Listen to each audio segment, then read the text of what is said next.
Hamdan syukronillah amma ba'du. Yang saya hormati Bapak Dharma Kusuma SPD selaku Kepala Sekolah SDN Pantai Harapan Jaya 03. Yang saya hormati para Dewan Guru SD Negeri Pantai Harapan Jaya 03, serta tak lupa pula rekan-rekan CGP Angkatan 5 dari Kecamatan Muaragimbo. Kita bisa berkumpul di ruangan ini, puji syukur kepada Allah Subhanahu wa Ta'ala bahwa kita masih diberikan sehat, keluarga sehat yang hari ini. Mohon izin Bapak, yang saya hormati Bapak Kepala Sekolah dan yang saya cintai kawan-kawan semua. Terima kasih hari ini saya diberi kesempatan untuk memberikan sambutan untuk Bapak Ibu semua, bahwa kesulitan itu pasti ada, bahwa setiap hidup itu pasti punya tantangan luar biasa. Kita adalah menghadapi zaman sekarang, di mana era siswa berbeda dengan siswa-siswa sebelumnya. Kemudian tantangan berikutnya adalah tantangan diri, termasuk saya menantang diri saya sendiri. Saya 10 Juni 1985. Kemudian beliau menimba ilmu di sekolah SD Negeri Pelita Karya tahun 1998. Kemudian di jenjang tingkat pertama yaitu MTSH Takwa 12 tahun 2001. Kemudian di jenjang menengah beliau di sekolah di MAN 1 Kota Bekasi lulus tahun 2004. Kemudian dilanjutkan ke perguruan tinggi D2 PGSD UT UP DJJ Bandung lulus tahun 2008. Kemudian melanjutkan kembali jenjang pendidikannya menuju S1 lulus pada tahun 2015 di S1 PGSD UT UP BJJ Jakarta. Beliau juga menorehkan berbagai prestasi dan mungkin ini bisa menjadi salah satu penyemangat buat kita ya. Mungkin tidak bisa menjadi Bumaria, tapi bisa belajar untuk bisa menorehkan prestasi-prestasi ini. Ya, mulai dari juara 1 pidato tingkat desa, kemudian lagi terbaik 1 kelas dalam karya penulisan. Kemudian pada tahun 2020 mengikuti lomba OSN. Kemudian masuk 25 besar lomba cipta puisi tingkat nasional. Kemudian dengan ajang yang sama bisa masuk 50 besar lomba cipta puisi tingkat nasional. Kemudian mendapatkan beasiswa kelas penulisan dan 1 karya yang besar.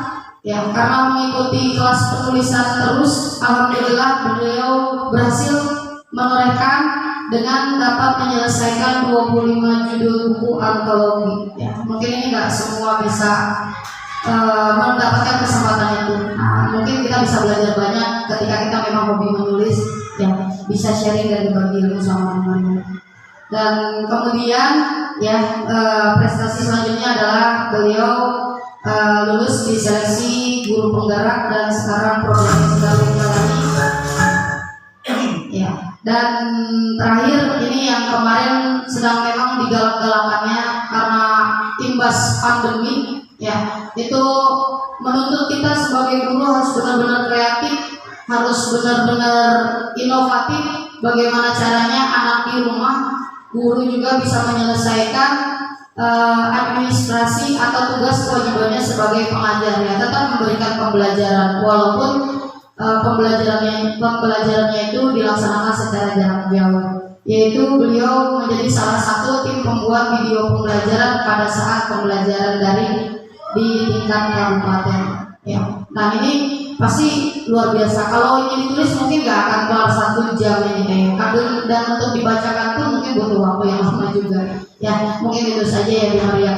Tapi yang jelas ada motivasi yang begitu luar biasa yang bisa kita jadikan penyemangat buat kita, bahwasanya beliau mengatakan jadikan doa sebagai kekuatan yang terbesar.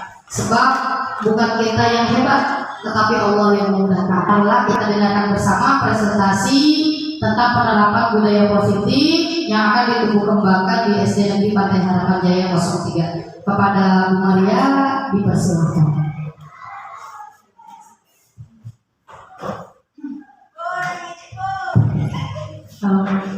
Bismillahirrahmanirrahim. Assalamualaikum warahmatullahi wabarakatuh. Rabbi shrah li sadri wa yassir li amri wahlul 'uqdatam min lisani yafqahu qawli. Yang terhormat Bapak dan Ibu Guru SD Pantai Harapan Jaya dan yang terhormat rekan ACGB Angkatan 5 Kecamatan Panginjung. Mohon izin semuanya, bukan berarti saya di sini mau berbagi ilmu, bukan, kan ilmu saya juga masih sedikit.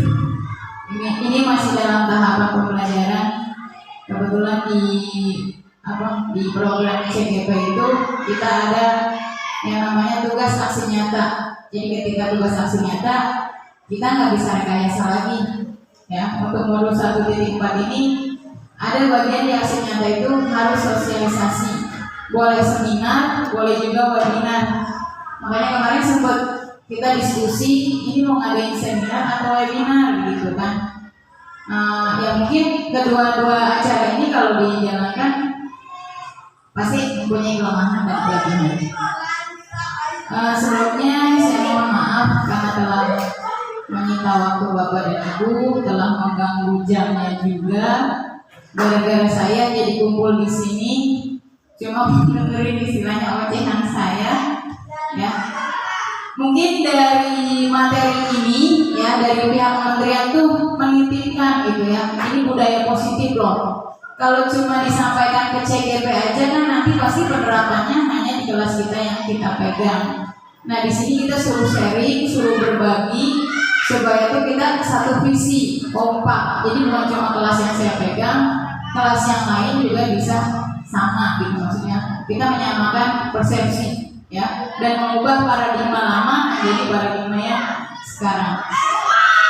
Selanjutnya ya alhamdulillah semuanya terima kasih atas kerjasamanya. Di sini sudah disiapkan kemarin materinya. Terima kasih juga Terifa yang sudah berbagi PPT. Tapi sebelum memotong materi, saya menyampaikan ini mungkin ini rangkuman dari beberapa karya kita juga ya. Makanya kadang saya suka kita dong dokumentasinya gitu.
Nah ini kegiatan literasi yang waktu itu juga untuk teman-teman JGP sebelum memasuki awal tahun ajaran saya mengadakan sosialisasi mengenai program-program yang akan kita laksanakan. Ini udah kesepakatan kita bahwa di awal pelajaran kita adakan literasi bersama.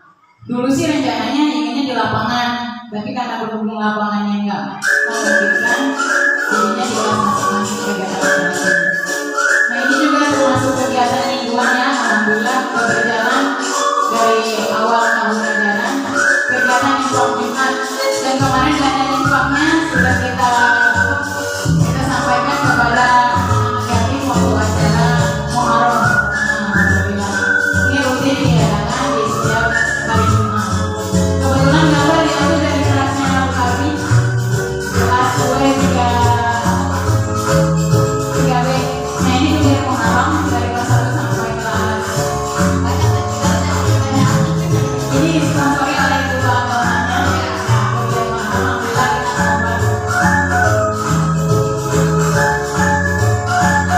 praktisi. Sebenarnya komunitas praktisi yang kita laksanakan tuh nggak terlalu resmi banget gitu. Jadi melaksanakan itu sambil ngobrol gitu, sambil istirahat. Oh iya nih kita sambil sharing, si A kurang belum bisa baca nih, gimana nih mau metode yang bagusnya gitu. Terus ini juga sholat duha yang dilaksanakan ini baru kelas 6 aja, karena memang mengingat keterbatasan fasilitas. Alhamdulillah kelas 6 sudah mulai. Ya jadi setelah sholat duha ada kegiatan kultum. Ya, ini udah termasuk kebiasaan budaya positif juga yang sudah diprogramkan. Ini kegiatan ekstrakurikulernya, tapi untuk saat ini masih belum dimulai lagi karena terkendala dengan tempatnya. Ini kegiatan pembelajaran yang dilakukan nanti setelah sebelum masuk. Iya, ini jangan diambil waktu dan hujan. Ini pelajaran daerah juga sebenarnya masuk program kita, tapi memang karena tempat lapangannya, jadi nggak bisa dilakukan.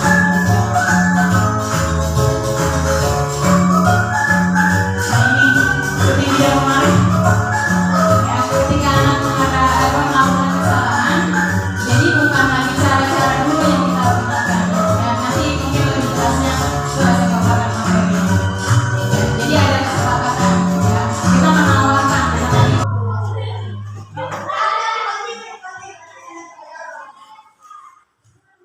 ya maaf Bapak Ibu, ini materi yang insya Allah akan saya sampaikan.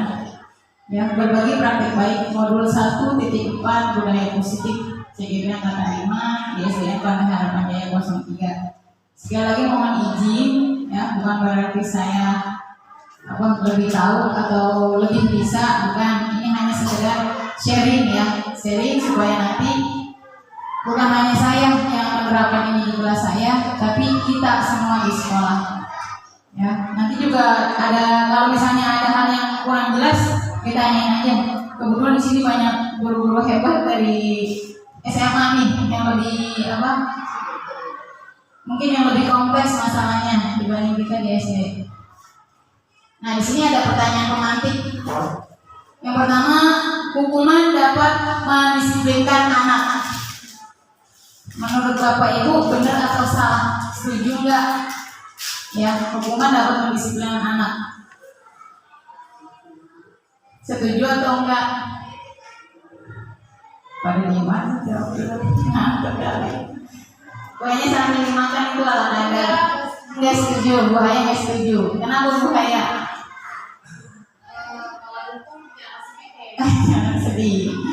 Ya, yang kedua, pemberian hukuman dengan hal positif seperti membaca atau membersihkan halaman sekolah dapat meningkatkan disiplin anak. Setuju apa enggak? Kurang setuju, ya. Karena sebenarnya pemberian hukuman dan pemberian penghargaan itu kalau sekarang ya, yang di materi yang kita ajarin itu udah nggak relevan. Kenapa nggak relevan? Contoh misalnya, anak melakukan kesalahan, kita hukum. Yang ada itu iya pada saat itu dia diam, dia mau melaksanakan, tapi di hatinya pasti akan tumbuh dendam. Dia akan kesel sama kita. Kalau udah dendam, udah kesel, bagaimana dia mengikuti kegiatan pembelajaran dengan sungguh, dengan maksimal? Yang kita aja mungkin, masih marah nih, ya. Jadi itu mungkin ya paradigma dulu dengan sekarang itu ya berbedanya di sini. Kalau dulu kita mengontrol anak dengan hukuman, sekarang udah nggak zaman lagi, ya seperti itu. Kemudian memberi penghargaan juga sama. Kalau dulu kan anak dipuji-puji, enak kamu bagus loh ini gitu. Ternyata sekarang udah nggak relevan. Kenapa nggak relevan? Misalnya saya ambil contoh, ketika kita di dalam kelas, kita hampirin nih anak misalnya lagi tugas gambar, kita hampirin, mana tugasan kamu bagus nih, gambaran kamu bagus, kita hampirin kan. Yang belakang denger, wah bentar habis ini, misalnya Bu Karni ke saya nih, pasti gambar saya juga akan dipuji. Kata yang belakang tuh, yang belum di belakang, karena yang depannya namanya udah dipuji. Gak taunya Bu Karni bukan jalan ke belakang, tapi jalannya malah ke samping. Akhirnya yang di belakang apa? Nungguin kan, nungguin tadi pengen dikasih penghargaan, pengen dikasih pujian, tapi ternyata berbeda. Maka apa yang didapat oleh anak tersebut? Pasti rasa kecewa. Yang tadinya udah semangat, oh iya saya pasti tadi puji nih. Yang depan aja, karena sepengetahuan dia, misalnya gambarnya dia masih bagusan gambar saya, dia aja dipuji apalagi saya. Nggak taunya gurunya nggak datang ke dia. Akhirnya yang ada rasa kecewa. Jadi itulah perubahan yang dulu dengan sekarang itu harus kita ubah. Dulu mungkin mengontrol anak dengan hukuman, oke, relevan. Terus dengan memuji, oke, relevan. Tapi sekarang udah nggak lagi. Ya, baik tolong slide-nya. Ya, nah topik dalam eksplorasi konsep ini ada 6. Ya, yang pertama disiplin positif dan nilai-nilai kebaikan universal. Kemudian yang kedua teori motivasi, hukuman dan penghargaan serta restitusi. Yang ketiga keyakinan kelas. Yang keempat kebutuhan dasar manusia dan dunia berkualitas. Yang kelima restitusi. Di sini bahasanya lebih ke 5 posisi kontrol. Dan yang keenam restitusi, segitiga restitusi. Boleh nama benda kesayangan. Ya, yang berharga buat Bapak dan Ibu.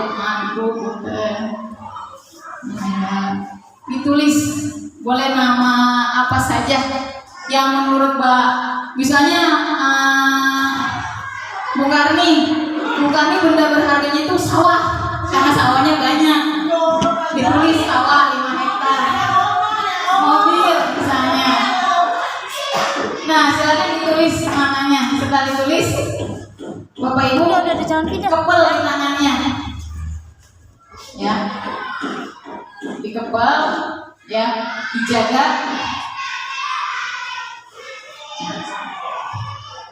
Sekarang saya tanya, kalau saya minta kertasnya, bukan kertasnya ya, tapi isi kertasnya yang ditulis tadi, kira-kira dikasih nggak?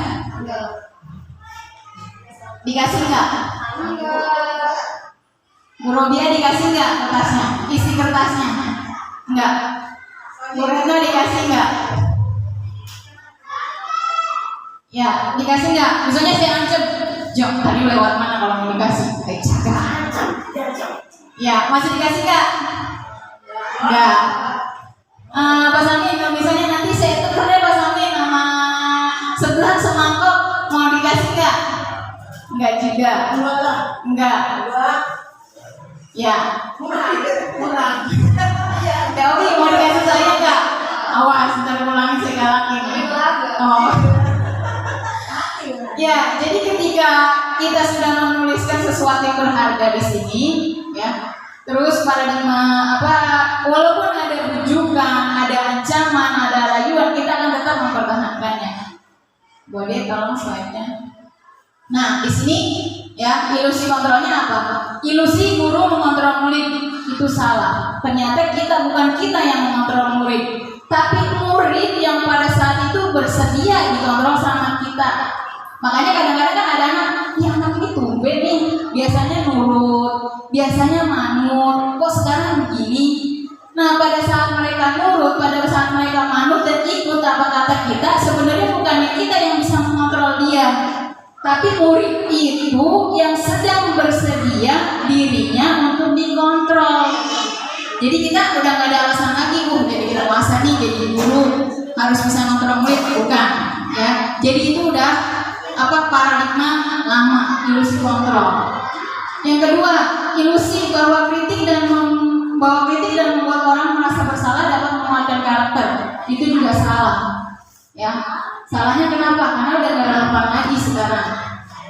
Artinya orang yang dibuat merasa bersalah itu yang ada bukan yang menguatkan karakternya, dia akan makin menutup diri. Nih gara-gara kamu nih pensil saya patah misalnya, gara-gara kamu nih pengaku saya hilang. Kira-kira ketika anak dibuat merasa bersalah itu, apakah dia akan menguatkan karakternya? Enggak, dia makin malah satu mungkin dia akan menutup dirinya.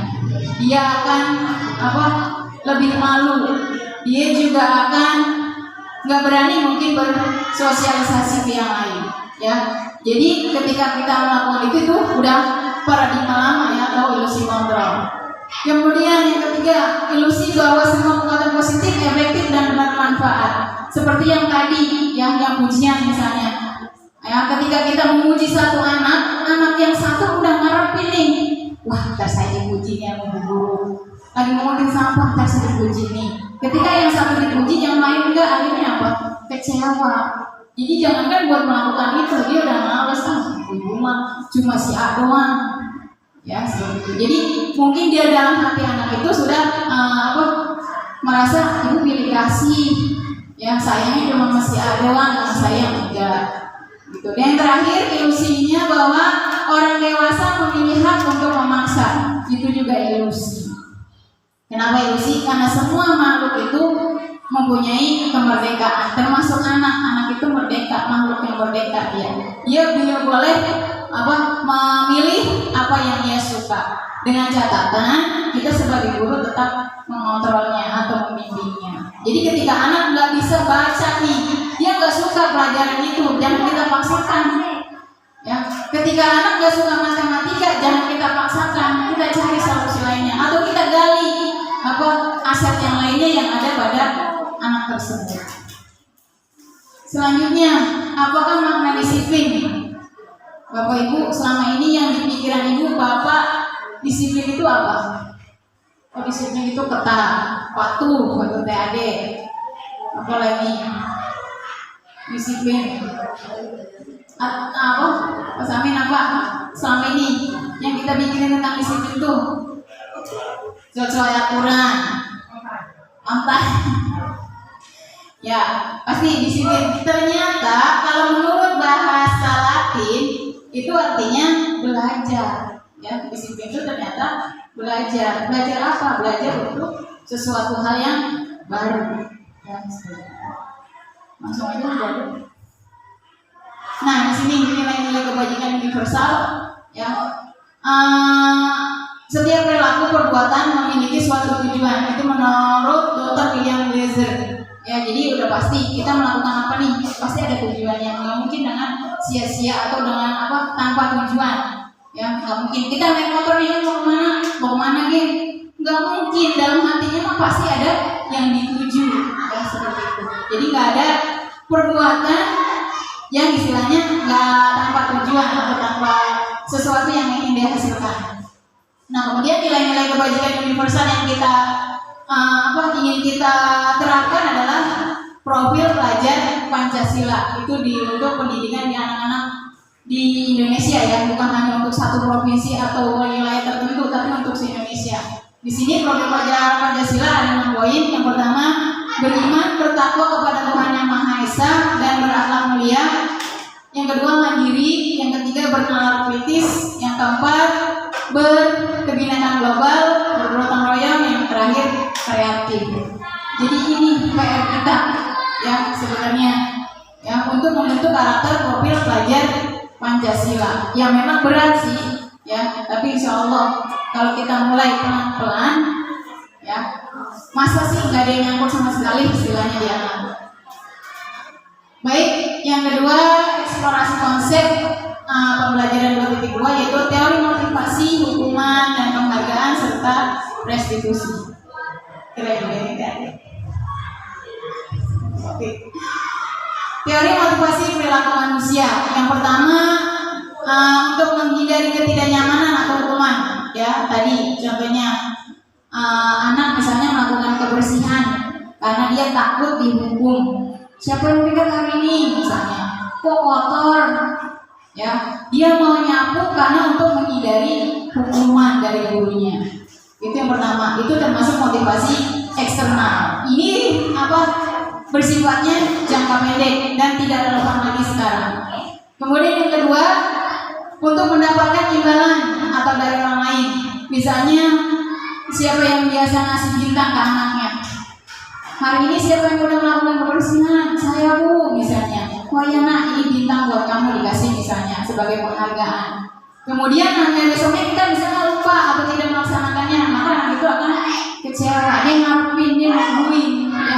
Kok saya nggak dikasih penghargaan sama ibu? Kok saya nggak dipuji sama bapak?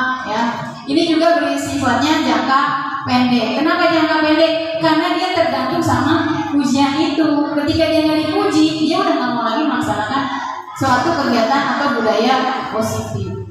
Yang ketiga, motivasi internal. Ya, ini untuk menghargai diri sendiri.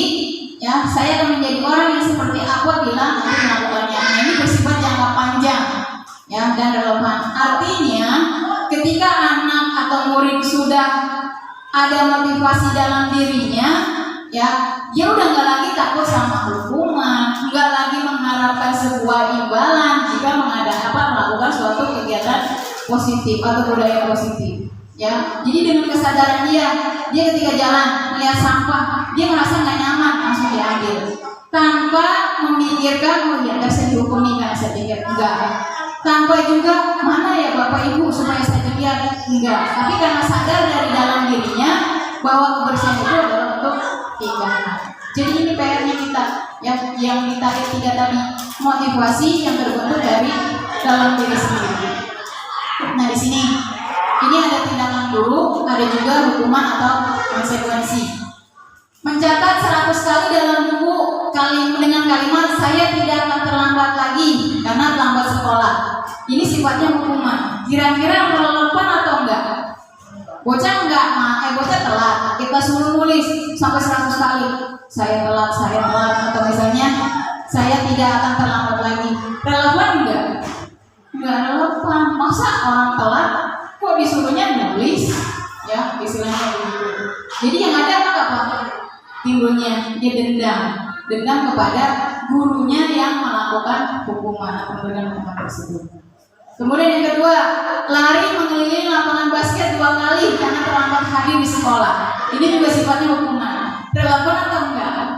Enggak. Apa hubungannya? Ya emangnya lagi jam belajar, apa jam olahraga, disuruh anak kita suruh lari. Ya, mungkin dulu kita juga waktu sekolah mungkin ya ada hukuman seperti ini. Tapi inilah fungsi dari paradigma yang tadi yang udah lama-lama itu kita ganti dengan paradigma yang baru ya. Jadi kita berpikirnya lebih realistis ya, lebih nyambung istilahnya. Udah contoh-contoh yang lainnya bisa gitu.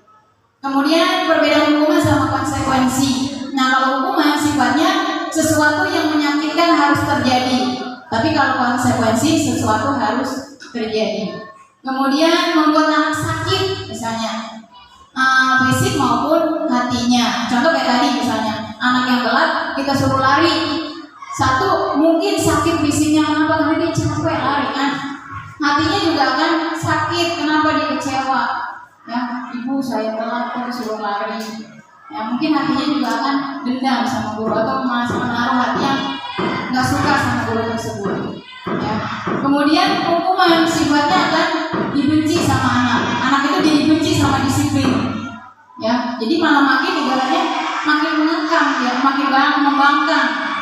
Ya udah bukannya nggak mau nurut, malah sengaja makin jauh istilahnya. Nah kalau yang konsekuensi dia akan lebih menghargai pada disiplin. Nah hukuman sifatnya paksaan. Kenapa paksaan? Anak sebenarnya nggak mau, tapi kita paksa untuk mau. Tapi kalau konsekuensi itu stimulus atau tanggapan. Stimulus artinya reaksi ya, reaksi dari tanggapan. Kemudian apa itu restitusi? Ya, ini yang harusnya kita laksanakan, bukan lagi menerapkan hukuman atau ancaman. Restitusi adalah proses menciptakan kondisi bagi murid untuk memperbaiki kesalahan mereka, sehingga mereka bisa kembali pada kelompok mereka dengan karakter yang lebih kuat. Ini pengertian restitusi. Nah ciri-cirinya bukan untuk menebus kesalahan, namun belajar dari kesalahan. Ya, jadi restitusi itu bukan Pak, dia tadi salahnya apa, ditebus, dia telat nebusnya dengan nulis 100 kalimat. Dia salahnya apa, ditebus dengan lari 2 keliling sama di lapangan. Itu bukan ya kalau restitusi itu. Jadi belajar dari kesalahan, itulah restitusi. Yang kedua, memperbaiki hubungan. Ya, terus yang ketiga tawaran, bukan paksaan. Kita memberikan tawaran. Nah, kamu maunya seperti apa? Ya, nanti di bawahnya nanti ada bahasan lagi yang lebih detail. Kemudian keyakinan kelas. Pembelajaran ketiga yaitu keyakinan kelas.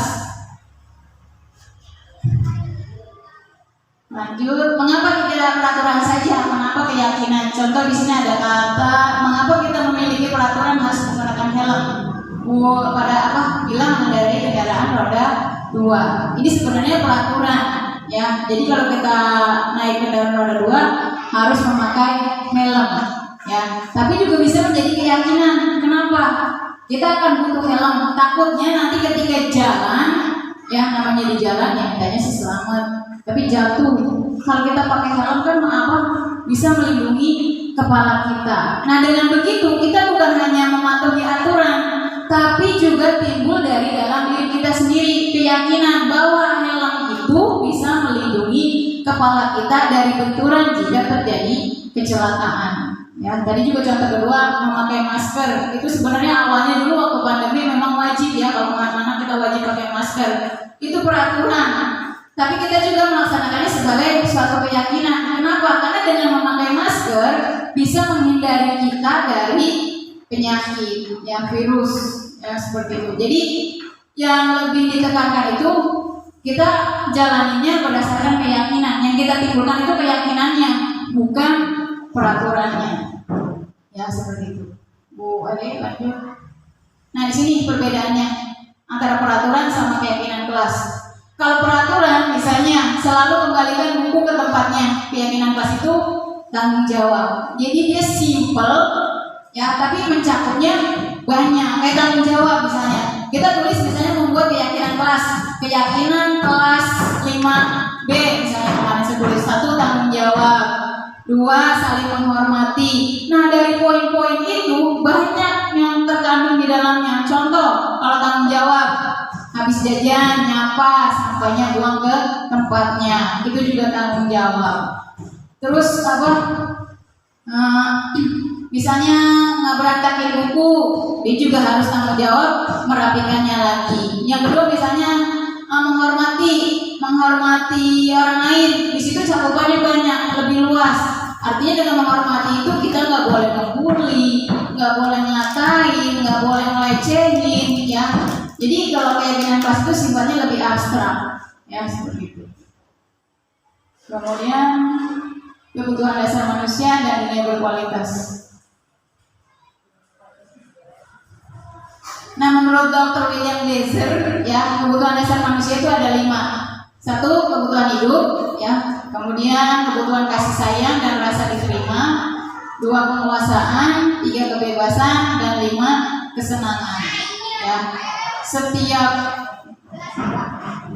Jadi kalau menurut Dr. William Glaser, setiap perbuatan yang menyimpang atau melanggar nilai-nilai kebajikan itu karena ada kebutuhan dasarnya yang tidak terpenuhi.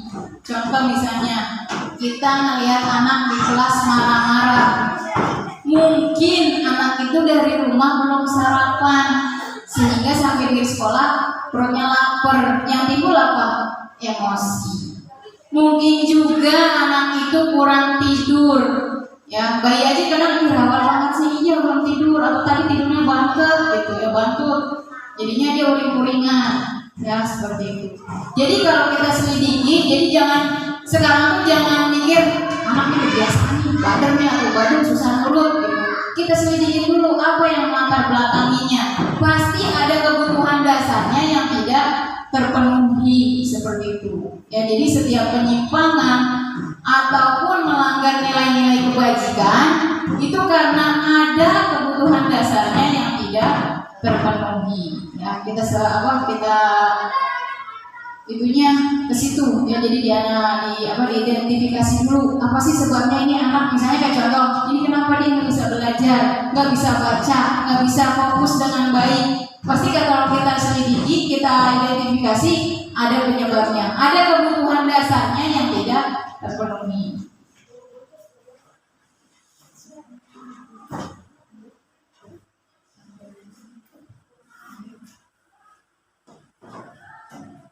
Nah ini pembelajaran kelima, 5 posisi kontrol. Ada yang mau ditanyakan nggak? Jelas ya? Jelas, aku udah lapar, aku udah capek. Bukan nih mau nanya. Ya, explore konsep yang kelima yaitu 5 posisi kontrol.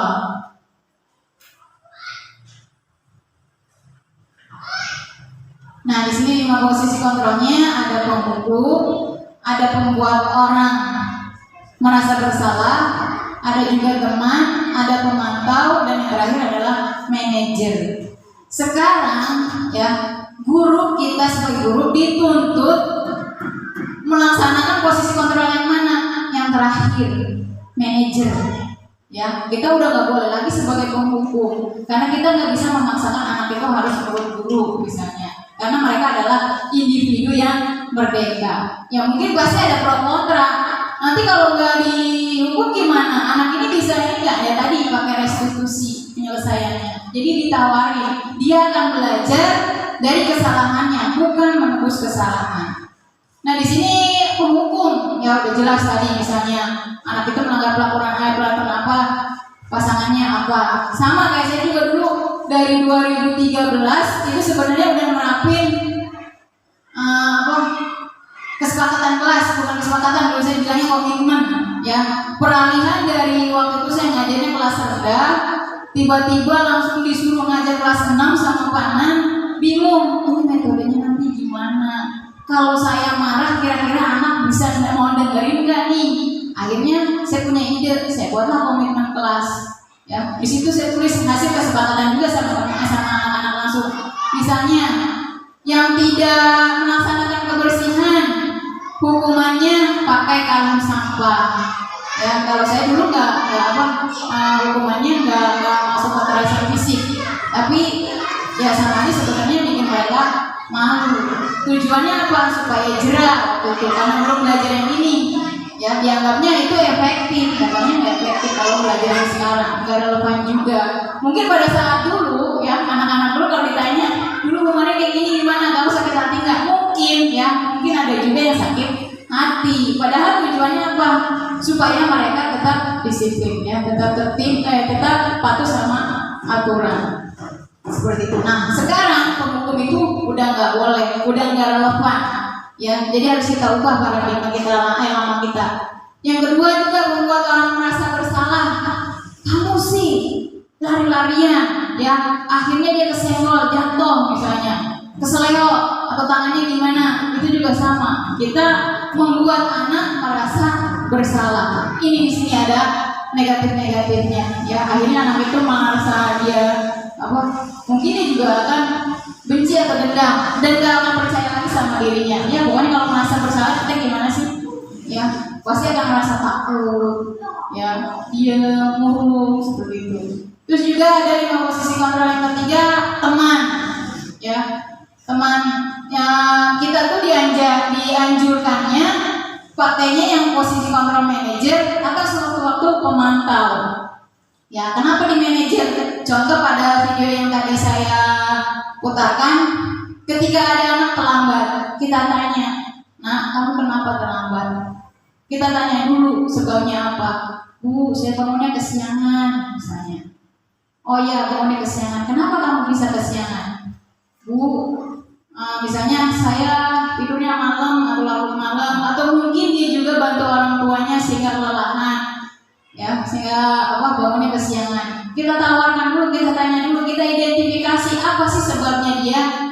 Nah, baru dari situ kita akan, oh iya, kalau seperti itu kita masuk dulu ke anak itu. Oh iya, ibu juga mungkin ketika melakukan hal yang sama kayak kamu, ibu juga pasti akan kesiangan. Jadi kita masuk ke ibaratnya yang dia lakukan itu. Jadi dia ngerasa, oh iya, ibu juga merasakan apa yang kita rasakan. Ya iya nak, ibu juga sama. Kalau ibu melakukan hal yang seperti kamu, mungkin juga ibu akan kesiangan. Kenapa? Karena ibu merasa lelah, letih atau capek, jadi ngantuk, tidurnya bisa kebablasan. Nah setelah itu baru kita validasi kesalahannya. Tapi nak, tindakan kamu tetap salah. Arti tetap salah apa? Dia ketinggalan, ya tetap kita maksudnya salah itu dalam arti ya kita validasi kesalahannya seperti itu. Kamu tetap melanggar keyakinan kelas kita, kamu tetap melanggar aturan sekolah kita, ya seperti itu. Kemudian penyelesaiannya, ya Bu, pastikan dibilang minta maaf. Lalu apa yang akan kamu lakukan? Misalnya pertanyaannya lagi, saya akan misalnya anak itu bilang, saya akan bangun lebih pagi Bu, supaya saya nggak kesiangan. Kita tanyakan lagi, usaha apa yang dapat kamu lakukan untuk supaya kamu bangunnya lebih pagi? Mungkin anak akan banyak menjawab, saya pasang alarm Bu, saya pasang emak Bu, saya pasang bapak Bu, supaya saya dibangunnya pagi-pagi. Ya, dengan begitu kira-kira anak akan timbul rasa dendam nggak ke kita? Enggak. Kenapa? Karena awalnya oh iya divalidasi dulu kesalahan dia apa, kita identifikasi dulu kenapa dia bisa melakukan kesalahan itu, dan setelah itu kita minta kesepakatan apa yang akan kamu lakukan supaya tidak melakukan kesalahan itu lagi. Ya, jadi pembelajaran ini yang dianggapnya sekarang relevan, bukan lagi menghukum siswa. Selanjutnya, nah ini segitiga restitusinya yang tadi slide-nya yang ini diagramnya. Yang pertama menstabilkan identitas, ya. Guru itu berkata bisa juga berbuat salah itu hal yang manusiawi, betul. Manusiawi itu ya emang sifatnya tempatnya manusia itu katanya salah dan lupa. Jadi kita masuk dulu, ya masuk dulu kita stabilkan identitasnya, ya kita tanyakan dulu sebabnya apa ketika ia melakukan kesalahan atau melanggar nilai-nilai kebajikan.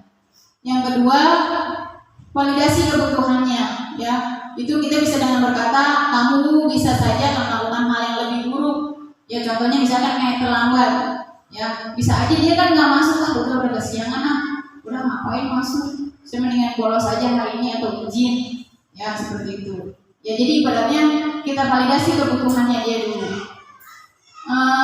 Yang terakhir yaitu menanyakan keyakinan. Ya apa yang kita percaya di kelas atau sekolah kita. Tetap kita kasih tahu anak itu bahwa tindakannya itu melanggar atau keluar dari keyakinan kelas yang sudah dibuat. Ya seperti itu. Terus kita tanyakan komitmennya, kita tanyakan usahanya supaya tidak mengulangi perbuatan itu lagi. Kemudian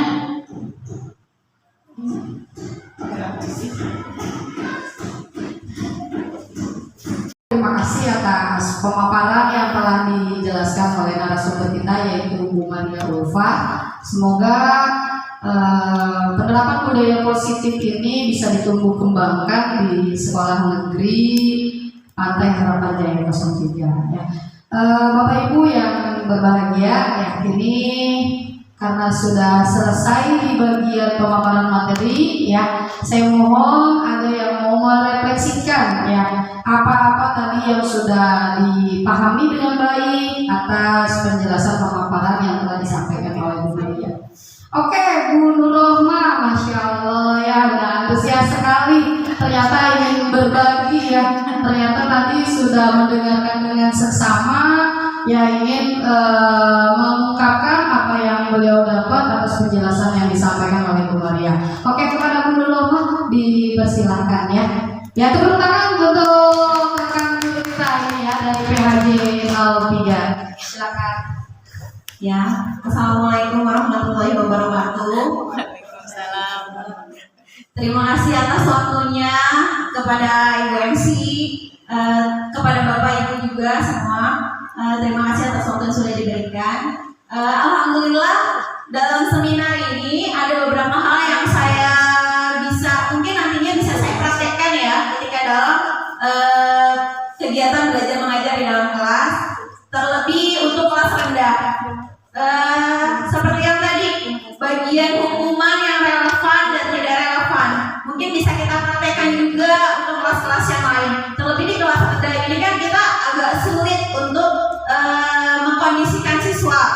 Ya, mungkin dengan tadi materi yang sudah disampaikan oleh Bu Maria, ada sedikit masukan, ya, bukan sedikit sih sebenarnya, banyak masukan yang bisa kita petik. Ya, sekian dari saya. Wassalamualaikum warahmatullahi wabarakatuh. Waalaikumsalam warahmatullahi wabarakatuh. Ya, luar biasa sekali ya, ternyata tadi ya begitu fokusnya, begitu konsentrasinya ya mendengarkan apa yang dijelaskan. Mudah-mudahan bisa digalakkan lagi di sekolah PHJ 3 ini ya. Semoga nanti siswa-siswanya bukan hanya kelas tinggi yang berkarakter, kelas rendah pun bisa memiliki karakter yang kuatnya. Karena saat ini memang pendidikan karakter itu bukan di kelas tinggi aja, tapi bisa dimulai dari kelas yang rendah. Oke, Bu Nurasana udah senyum-senyum ya, udah melambai-melambai tangan, ya udah raise hand. Ya Allah, luar biasa Bu Maria. Ya, rekan-rekannya ini ternyata harusnya butuh waktu yang banyak ya untuk hari ini, untuk mengadakan kegiatan seperti ini lagi ya. Mungkin karena keterbatasan waktu ya, mungkin bisa dilanjut lain kali. Tinggal satu orang lagi aja kali ya Ibu, Bapak, mohon maaf ya. Mungkin nanti berbagi ilmunya, refleksinya kita tambahkan lagi hari ini. Mungkin tinggal satu orang lagi ya Ibu, mohon maaf ya. Ya, pada Bu Nurasana dipersilakan ya. Ya, terima kasih Bu Nurasana.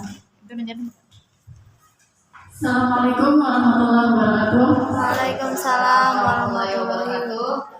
Terima kasih kepada pengacara sudah memberikan waktu dan kesempatan untuk menyampaikan refleksi pada seminar kali ini. Juga terima kasih untuk teman-teman yang hadir dalam seminar kali ini dalam modul 1.4 tentang budaya positif ya. Sebetulnya apa yang dipaparkan oleh Bu Maria selaku narasumber tentang budaya positif itu memberikan wawasan dan paradigma baru bagi kita. Sebenarnya apa yang disampaikan benar, memang apa yang kita rasakan di lapangan. Salah satunya saja yang mungkin disampaikan sebenarnya tadi guru itu kata penghukum. Memang benar, saya sendiri merasakan seperti itu ya. Dan dalam seminar kali ini yang tadinya tidak tahu jadi tahu, jadi mengubah dan menambah paradigma baru bagi kita, menambah wawasan juga. Yang tadi ternyata seperti ini tidak memang tidak efektif digunakan. Jadi menambah ilmu kita juga untuk proses pembelajaran di kelas ke depannya, untuk pembelajaran anak yang lebih baik lagi ke depannya. Mungkin itu saja yang dapat saya sampaikan. Wassalamualaikum warahmatullahi wabarakatuh. Waalaikumsalam warahmatullahi wabarakatuh. Kita berikan tepuk tangan yang meriah untuk Bu Nurasana yang luar biasa sekali pada hari ini. Mungkin waktu yang membuat kita harus menjeda kegiatan ini ya. Mudah-mudahan nanti bisa diagendakan untuk kegiatan seperti ini lagi. Ternyata bukan hal yang salah kalau yang dahulu kita lakukan saat ini. Mungkin karena sekarang eranya beda ya, eranya beda.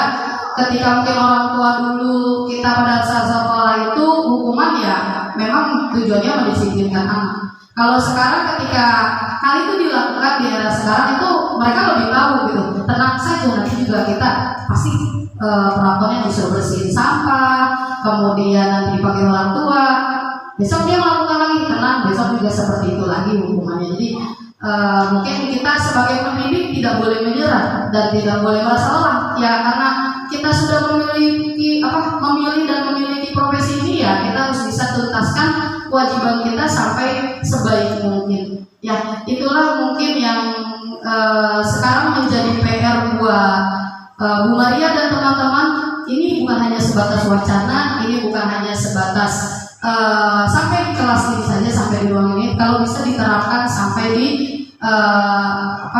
di kegiatan pembelajaran baik di kelas ataupun di sekolah. Dari saya pengacara yang terkait dengan pemaparan tadi mudah-mudahan bisa mengena, bisa bermanfaat dan bermakna. Ya, kepada Bu Nurrohmah untuk bersedia membacakan doa untuk menyelesaikan kegiatan sosialisasi berbagi budaya positif di sekolah SD Negeri Pantai Harapan Jaya 03. Kepada Bu Nurrohmah dipersilakan.